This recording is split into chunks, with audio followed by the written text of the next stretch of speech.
reencontrar o Penapolense, o único adversário que na primeira fase venceu o Santos. A chance de corrigir, talvez, o que pode ter sido a pior partida do Santos na primeira fase, o que é preciso corrigir, uma semifinal, jogo único? Não tem essa preocupação. Nós respeitamos o Penapolense como respeitaríamos o São Paulo. Na mesma proporção, é o adversário que se apresenta para uma partida semifinal. É lógico que a gente traz recursos e recordações do último jogo. O que aconteceria se fosse também o São Paulo, que é outra equipe que nós não vencemos. Nossa preocupação é com o adversário e de que forma nós temos que atuar para vencer a partida. Bom dia, Oswaldo. Eu queria falar especificamente sobre o seu setor ofensivo, o mais positivo do campeonato, 39 gols na primeira fase, 43 até agora, e antes, na primeira fase, nenhum time conseguiu fazer nem 30, só 29 o Rio Claro. O que o Santos tem de diferente das outras equipes no campeonato no setor ofensivo? Eu posso falar muito mais pelo Santos do que pelos adversários, que embora eu tenha visto e observado todos os outros e jogado contra a maioria, né, só o pessoal da nossa chave, com exceção da Ponte Preta, que nós não encontramos. Eu acho que nós temos jogadores rápidos, inteligentes, e como a maioria desses gols foram marcados aqui em Santos, eu acho que a atmosfera da Vila Belmiro e muito principalmente o gramado nos ajuda bastante nessa coisa de marcar gols. Aproveitando para falar da Vila Belmiro e também dos jogadores, é inevitável, né? A cidade já respira essa partida de domingo.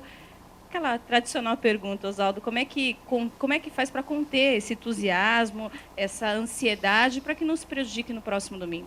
Eu acho até que até agora, pelo menos, não aconteceu um entusiasmo excessivo da cidade, não. Tenho visto as populares com bastante espaço ainda.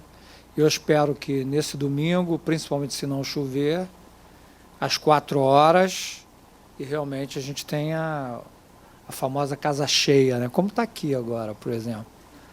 Eu gostaria muito que a torcida do Santos, nesse momento, como tem feito o tempo todo, participasse realmente, porque é inevitável que o torcedor é o 12º jogador, né? Ele injeta dentro do campo a atmosfera que é respirada fora do campo, né, nas arquibancadas. Então, isso precisa passar, que é para os jogadores receberem esse aditivo, né, essa contribuição e superarem o rendimento que eles têm tido normalmente. Oswaldo, aqui. Em relação ao time, a gente viu hoje que os jogadores titulares ficaram fazendo um reforço muscular. Amanhã deve ter a parte tática, mas vai ter alguma diferença, alguma mudança em relação ao time que já vem jogando? Olha, sinceramente, eu ainda estou examinando só a situação do Rildo, porque eu tenho gostado muito. Ele não jogou o último jogo, porque, é claro, ele ainda tem vínculo com a Ponte Preta. É um jogador que eu tenho gostado muito, mas, por outro lado, eu tenho gostado dos 4 que têm jogado também. Isso é uma coisa que eu ainda estou, sinceramente, exercitando, porque ele está descansado. Esse pessoal que não participou hoje do treinamento de forma mais efetiva é porque eles realmente ainda se ressentem muito do último jogo. Eles estão em fase de recuperação. Então, nós estamos acompanhando a recuperação desses jogadores. Se por acaso nós encontrarmos alguém que o Rildo possa fazer a função que não tenha se recuperado totalmente, eu então vou usar o Rildo na partida. Do contrário, são os mesmos jogadores que vão jogar, os que iniciaram contra a Ponte Preta. Oswaldo, Terminado o jogo em Penápolis, você falou que o Santos ainda não tinha aprendido a jogar com um jogador a mais e com um jogador a menos. De lá para cá, o que você fez para que fosse corrigido esse, digamos, esse fato negativo do time?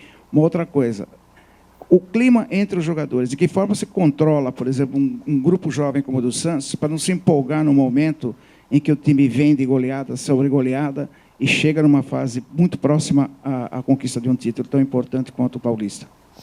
Bom, depois daquela partida que nós jogamos com um a menos, nós tivemos uma oportunidade que nós jogamos com um a mais. Aliás, 2 vezes nós jogamos com um a mais. E na segunda já foi bem melhor. E quando nós tivemos o espaço para treinamento, eu fiz esse tipo de exercício aqui. Não quer dizer que vai acontecer maravilhosamente da próxima vez. Mas o importante é a instrução que foi passada e o exercício que foi feito para caso aconteça numa outra oportunidade, a equipe já esteja mais adaptada a fazer isso, né? E quanto aos jovens, eles têm se comportado muito bem, de uma forma gradativa. A evolução deles no que a gente fala de maturidade tem sido muito boa. É claro que a gente vai avançando numa escala cada vez maior, né? Como agora nós estamos fazendo jogos decisivos, né, eliminatórios, é claro que o cuidado tem que ser maior e isso gera mais ansiedade e às vezes gera mais euforia também. Enfim, é uma coisa que a gente, embora com pouco tempo, está procurando sintonizar para não haver excesso, mas também não diminuir o estímulo da vitória, que isso é o mais importante. Oswaldo, é claro que... Tudo bem? Bom. É claro que você respeita o Penapolense, como você respeitaria o São Paulo. Mas numa fase decisiva desta do campeonato, né, chegando uma partida antes da final, é melhor não ter um clássico? Não, acho que não. Principalmente com... O Penapolense jogou muito bem contra o São Paulo. Eu acompanhei o jogo atentamente, eles fizeram uma partida ótima. Tiveram até chances de decidir o jogo antes dos pênaltis. E fazendo isso diante do São Paulo, que é um timaço com grandes jogadores, eu acho que, sabe, é claro que camisa, tradição, clássico, isso tem peso, é inegável, não vou dizer a você que não tem. Mas vendo o time, eu acho que passou quem mereceu e nós vamos encarar com muita responsabilidade esse jogo. Oswaldo, até sobre o Penapolense, o que está fazendo o Penapolense merecer tanto assim? O que você vê de grande destaque nesse time que venceu o Santos na primeira rodada e jogou tão bem mesmo contra o São Paulo, soube neutralizar o setor de criação do São Paulo? Nós tivemos dificuldades contra alguns times, principalmente contra o Audax. O Audax é um time muito audacioso, realmente. E eu acho que foi a maior dificuldade que nós tivemos de jogar foi contra esse time. Mas o Rio Claro foi um time que jogou com muita competência e de uma forma muito competitiva contra nós. O Linense também fez um grande jogo contra nós. Quer dizer, normalmente os jogos que nós jogamos fora foram jogos muito difíceis. A exceção, é claro, do Palmeiras aqui. E, se não me engano, não sei se foi o Oeste, o Atlético Sorocaba, que nós ganhamos 2-1.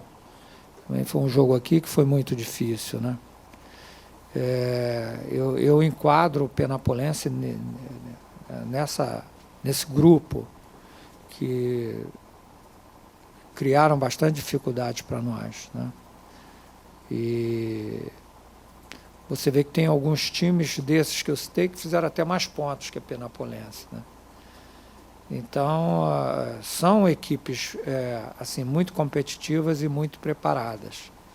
Até porque eles tiveram mais tempo realmente de preparação. Então, eu vejo como um diferencial nessas equipes. Oswaldo, na coletiva depois da vitória na última quarta-feira, você falou de um respeito óbvio pelo Penapolense, até fazendo menção ao resultado da primeira fase. Te causou alguma surpresa o resultado do Morumbi, a eliminação do São Paulo? E outra, nesse jogo da primeira fase, o Arouca foi expulso no finalzinho da partida, saiu reclamando que os jogadores do Penapolense provocavam, faziam sinal de 4 com a mão. Não foi expulso, perdão, mas saiu reclamando disso depois do jogo.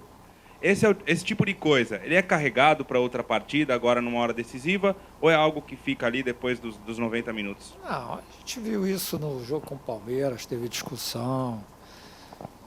Acho que, de forma geral, contra o Corinthians também aqui aconteceu. É normal, né? No jogo, confronto, choque. Às vezes vai um pé mais alto, uma mão... Essas coisas acontecem. Eu não vejo dessa forma, né? Eu vejo que nós temos um adversário que nós precisamos vencer. E é claro que jogadores, eles são diferentes, são personalidades diferentes, cada um raciocina com seus princípios, com seus brios, mas eu procuro homogeneizar. O nosso objetivo maior é a vitória. Então, nós não podemos nos preocupar com esses pormenores, porque isso não pode prejudicar a nossa performance. Então, eu parto desse princípio. Oswaldo, bom dia. O que o Ficou Santos... faltando alguma coisa? Não, a surpresa, a primeira pergunta. Sobre o São Paulo. Desculpa eu te cortar, porque eu senti que ele... surpresa exatamente não, porque quando você vai para um confronto, ver um confronto desse, a possibilidade é essa, né? A gente está muito perto de Copa do Mundo. Eu me lembro que em 66 a Coreia ganhou da Itália. Meu Deus do céu, foi um desespero aquilo, mas 2 times vão ali para isso, né? E a Penapolense já tinha feito outras grandes partidas. Por isso não me surpreende, é claro. Se você me perguntar em quem eu apostaria num jogo desse, é claro que eu apostaria no São Paulo, mas sempre com essa possibilidade. Bom dia, Oswaldo. Desculpe. Imagina. O que o Santos conhece, sabe da Penapolense? Que tipo de dificuldade você acha que a sua equipe pode encontrar no jogo de domingo? Olha, é um time muito bem organizado, joga de forma compacta, que procura neutralizar os pontos fortes do adversário, tem um contra-ataque muito rápido e uma bola parada também muito insinuante. Tá bom, né?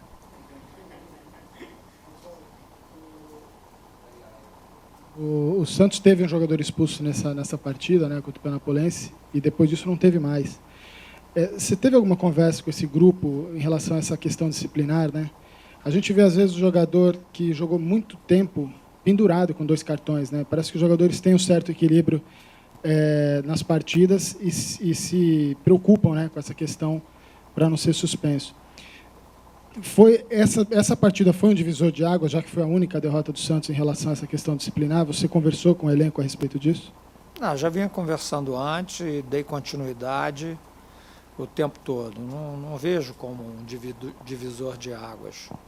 Nós estivemos perto da derrota contra o Ituano, por exemplo, né? E tivemos outras partidas muito difíceis também. Mas só nessa aconteceu a expulsão.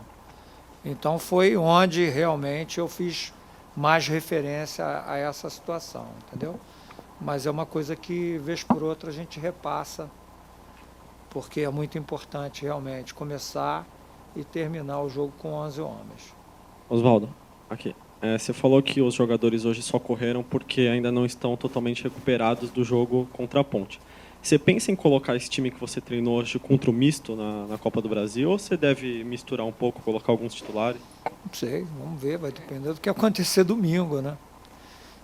Primeiro eu estou muito preocupado com a semifinal do Paulista. Aí, quando acabar, eu viro rápido o seletor e já vou pensar na Copa do Brasil. Por enquanto eu não posso te adiantar nada. Oswaldo, aqui. Eu queria te perguntar sobre um jogador específico. O Giovânio tem 7 gols no campeonato, é o artilheiro do time, empatado com o Cícero e com o Gabriel. Ele é o líder de assistências do campeonato também, com 11. E um dado curioso é que ele é o 4º jogador do time que mais acerta desarmes. Eu queria saber com você se até aqui ele é o craque do campeonato.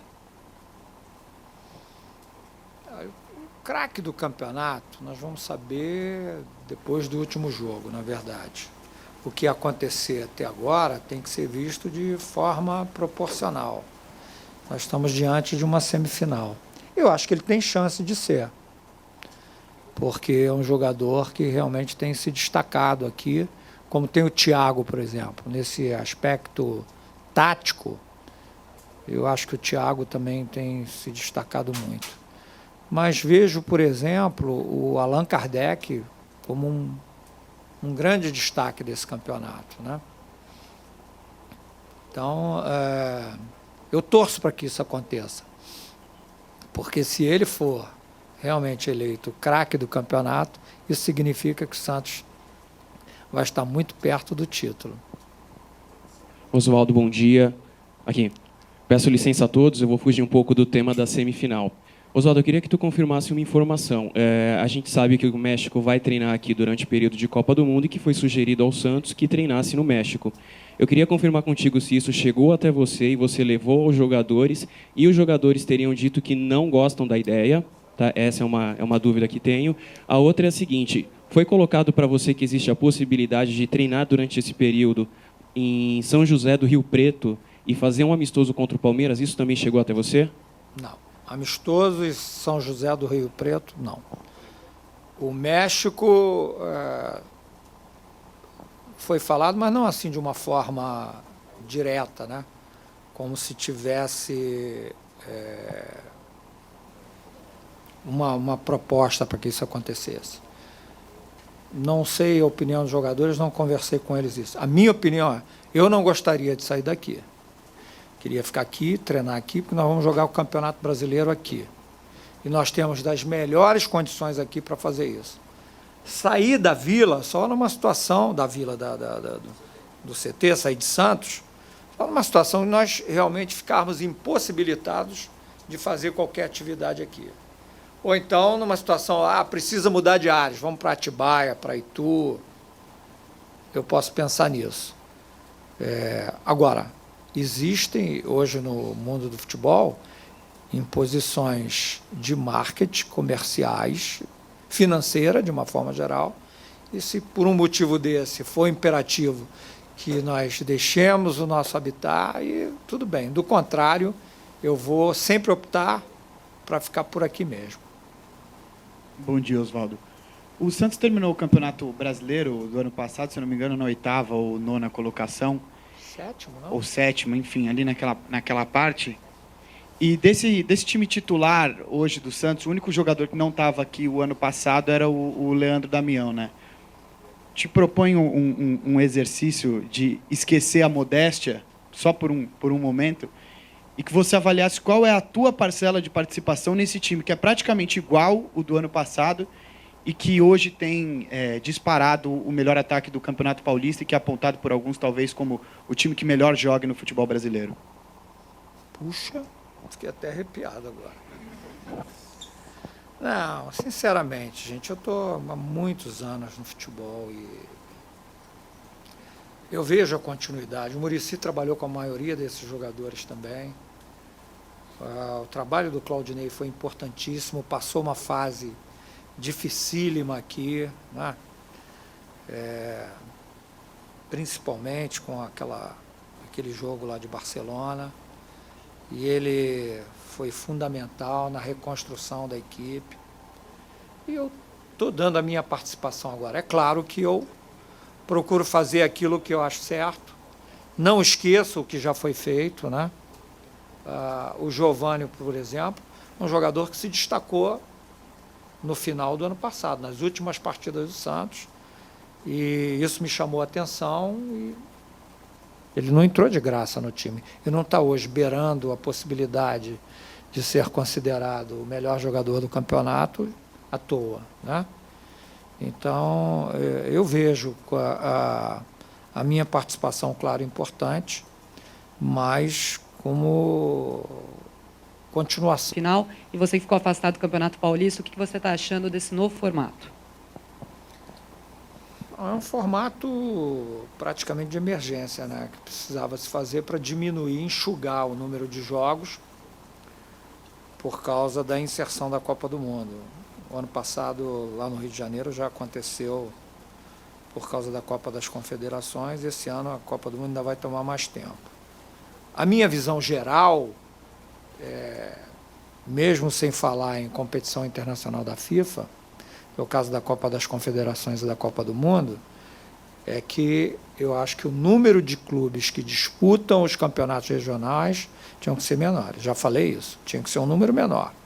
Precisavam diminuir para ter mais espaço, para não se jogar tantos jogos em tão pouco tempo, para o Campeonato Brasileiro ser jogado aí sim com mais folga, né?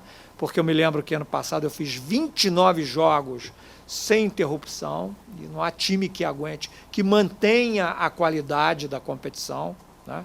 Aí o pessoal fala, o Campeonato Brasileiro caiu o nível... Claro que tem que cair. O cara está morto dentro do campo, como é que não vai cair? Tem que cair. Então, eu acho que essa coisa tem que ser mais racional. É lógico que existem interesses das federações e da própria CBF, mas vendo o produto final, eu acho que essa questão do campeonato estadual tem que ser melhor pensada, para distribuir melhor os jogos. Inclusive, isso acaba acontecendo que algumas equipes não conseguem ter uma performance relativa ou crescente logo no início. Isso foi visível no Corinthians, por exemplo, que melhorou muito no final e, mesmo assim, não conseguiu se classificar, embora tenha sido sétimo, né? E equipes que tenham ficado mais para trás tenham conseguido a classificação. Então, essas coisas eu acho que têm que ser melhor analisadas, melhor pensadas, não para beneficiar o grande, mas para que o campeonato tenha mais qualidade. É inegável que, se nós tivéssemos São Paulo e Corinthians agora disputando a semifinal, isso envolveria um campeonato muito mais atrativo e, supõe-se, com muito mais qualidade, né? Então, para beneficiar isso, eu acho que a coisa toda tem que ser melhor pensada.